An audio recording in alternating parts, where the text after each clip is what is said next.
Hello, ladies and gentlemen, and welcome back. This is Evade, and today I'm bringing you another cryptocurrency news. Today is March the 4th, 2021. Starting things off here, Nvidia defeats lawsuit over alleged misrepresentation of revenue from crypto miners. A court ruled that plaintiffs failed to adequately prove Nvidia misled its investors. A federal court in California dismissed claims that Nvidia misled investors about revenue from cryptocurrency mining. Some Nvidia investors alleged that graphics processing unit companies' statements were false or misleading regarding how much revenue growth was due to sales related to cryptocurrency mining. The 3-year-old lawsuit, 3 years old, wow, claimed Nvidia misrepresented $1 billion in revenue from sales to cryptocurrency miners. Okay. I mean, it's 3 years old. It's I think it's a bit time to move on and close it. But that's just me, I guess. In its Q4 earnings, Nvidia attributed 2% to 6% of its quarterly revenue to cryptocurrency miners per CoinDesk reporting, which it called a relatively small portion of its total $5 billion in revenue. Yeah, that's a lot of money. That's a lot of the green stuff. Yeah, like I said, I think it's time to move on. 3 years this has been going on. Yeah, okay. Next up, Dallas Mavericks to accept Dogecoin for tickets merchandise. The team will soon be accepting the crypto as part of a deal with payment services provider BitPay.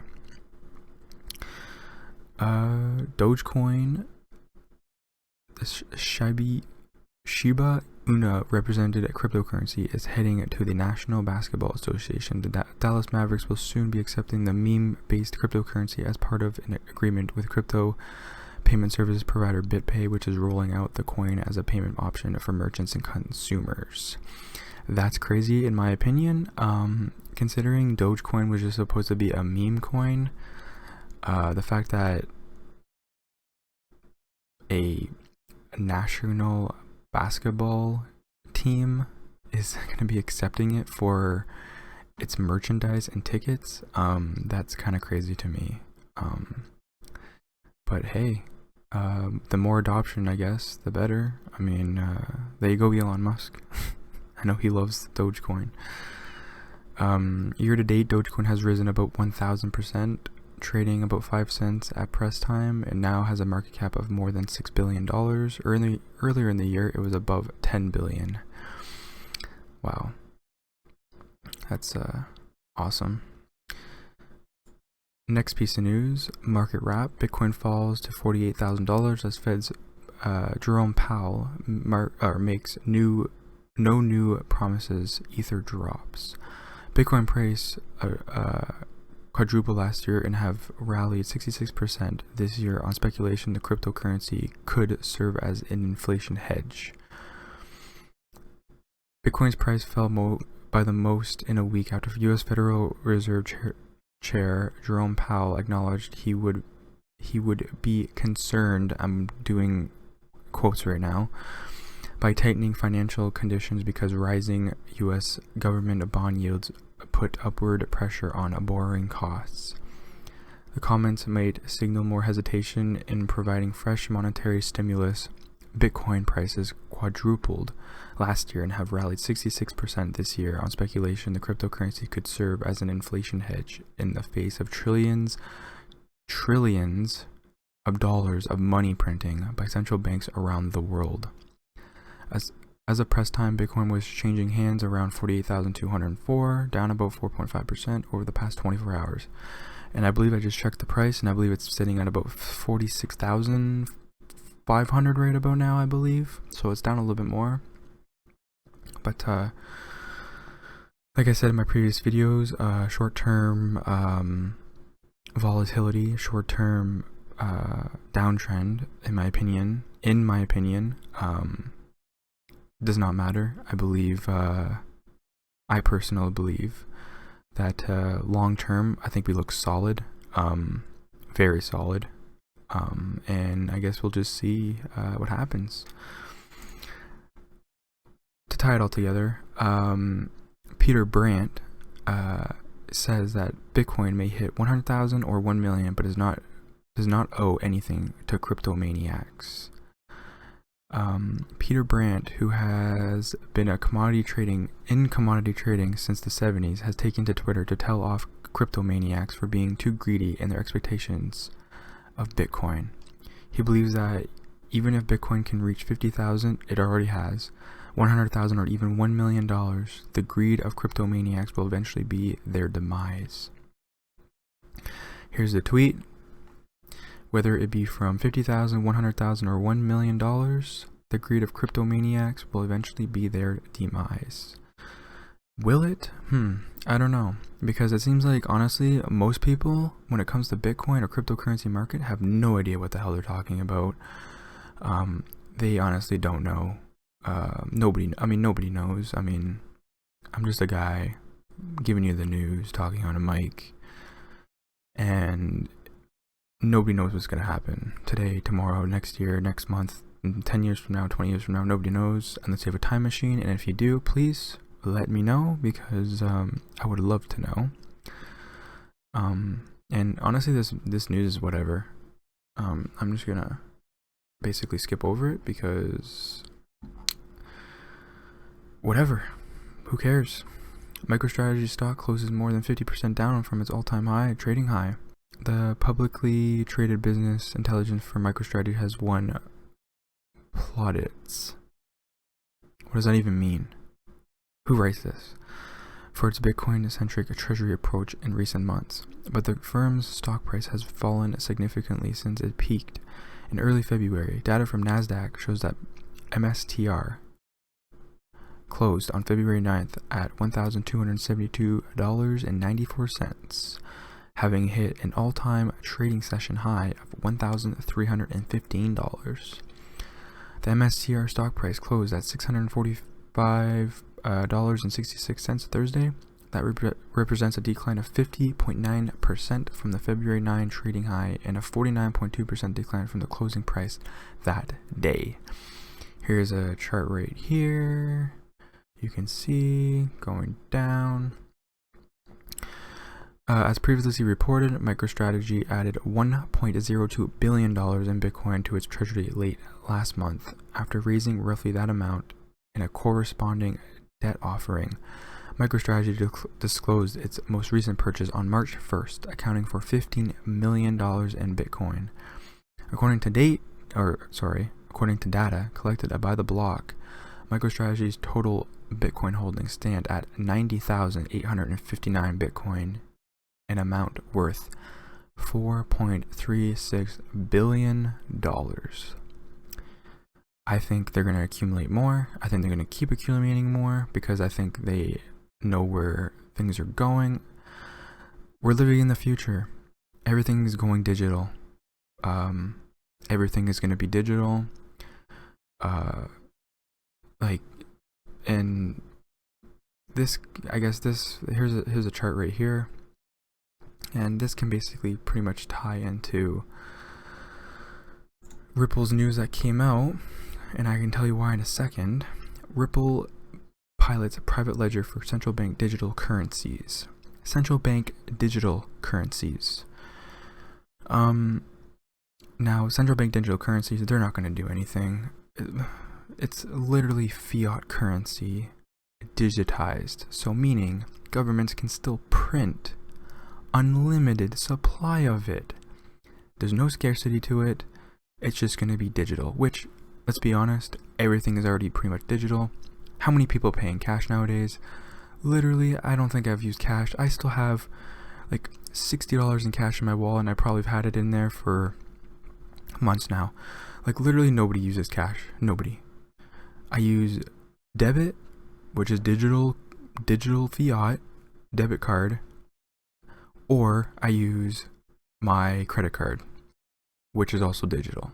So I mean, let's be honest, we're already in the digital age. Okay, I just blacked out there for a second. The CBDC platform will be powered by the same blockchain technology as Ripple's public XRP ledger. Ripple is piloting a private ledger to provide a platform for the issuance of central bank digital currencies, CBDCs. The CBDC private ledger will be powered by the same blockchain technology as Ripple's public XRP ledger, XRPL. This means the ledger will be built both for payments and issuing digital currencies, according to a blog post Wednesday. The CBDC ledger will aim to move money at low cost and with the speed and volume demanded by central banks, while also meeting their standards for security. Ripple will also need to ensure CBDC products built with XRPL will be interoperable with existing financial infrastructure. The core technology behind the new CBDC private ledger has been running for more than 8 years without incident and with billions of dollars of value transacted every day, according to Ripple's post. Around 80% of central banks are looking at launching a CBDC per the post, with the Bahamas' Sand Dollar being the first to launch and China's digital yuan thought to be nearing fruition. Like I said, it doesn't matter. It's still fiat digitized. They can still print as much as they want. But in reality, it's even easier. They can just go into a computer like I am on my computer right now, change a couple zeros, boom, you just printed $1 trillion. There you go. It doesn't matter. It really doesn't. Bitcoin is digital scarcity. There's 21 million that will ever exist, and there won't even be 21 million that ever exist anymore, because there's already thought to be 2 to 4-ish million that have been lost and gone forever. So I mean, there we go, it's already dwindling as we speak. And tying it together, Ripple CEO to file motion to dismiss SEC lawsuit. The lawyers representing Ripple CEO Brad Garlinghouse have penned a letter to federal judge Anelisa Torres, signaling the executive's intent to dismiss the lawsuit filed by the U.S. Securities and Exchange Commission against him in December. The letter claims that the SEC filing is litigated action against Garlinghouse is regulatory overreach. As reported by You Today, the agency unveiled its first amended complaint against Garlinghouse and ex-CEO Chris Larsen, alleging that they were able to manipulate the XRP market with their sales. Garlinghouse's lawyers state that the amended version of the lawsuit fares no better, failing to recognize the economic realities of XRP sales in question, while they believe that it fails to adequately allege intent or acknowledge of wrongdoing. Here's a quote: "The SEC has the burden to demonstrate that Mr. Garlinghouse either knew or recklessly disregarded that he was associating himself with something improper and nonetheless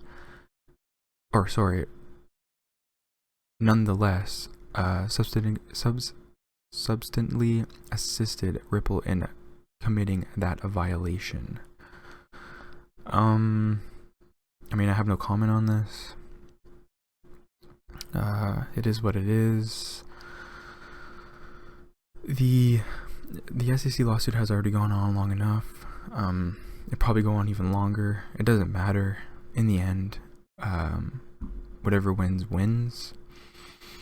I think, in my opinion, the SEC is going to try everything they possibly can to win. And even if they're gonna make it, I believe they're gonna make it where they're gonna make Ripple or Brad Garlinghouse or Chris Larsen or the team at Ripple, they're gonna make them pay a fine, and they're gonna say that they won. But the XRP token is still gonna operate. So in my opinion, the SEC didn't win. Ripple pays a fine, which they'll be happy to pay a fine. Who cares? They can afford it. They'll pay it. Ripple will still operate. The Ripple XRPL will still Ripple's XRPL ledger will still operate and still be partnered with banks for their central bank digital currencies, and will still get regulatory clarity. So in my opinion, of course only in my opinion, XRP's price is very low. This is not financial advice. It is very low. I think long term, I think it's going to do very well. I mean, you can literally just go on Ripple's site and see who they're partnered with, and they're partnered with huge banks already. And even when the lawsuit came out, they still partnered with 15 institutions or banks while the lawsuit was going on. So I mean, really, it doesn't matter. And people still say, like, why are people still buying XRP? Why are people still selling XRP? There's an SEC lawsuit. The SEC lawsuit is in the United States. I'm here in Canada. There is no SEC lawsuit. People that are in Europe, wherever else, there's no SEC lawsuit. It's only in the United States of America. And yeah, the United States like to be very slow on everything they possibly can or cannot do. So basically, it doesn't matter. So anyways, that's my opinion. That's going to do it for today. I hope you guys enjoyed. If you did and you want to support the channel, please leave a like and comment, and also subscribe. I will be posting crypto news videos every single day, and I hope you've enjoyed, and I'll see you in the next one.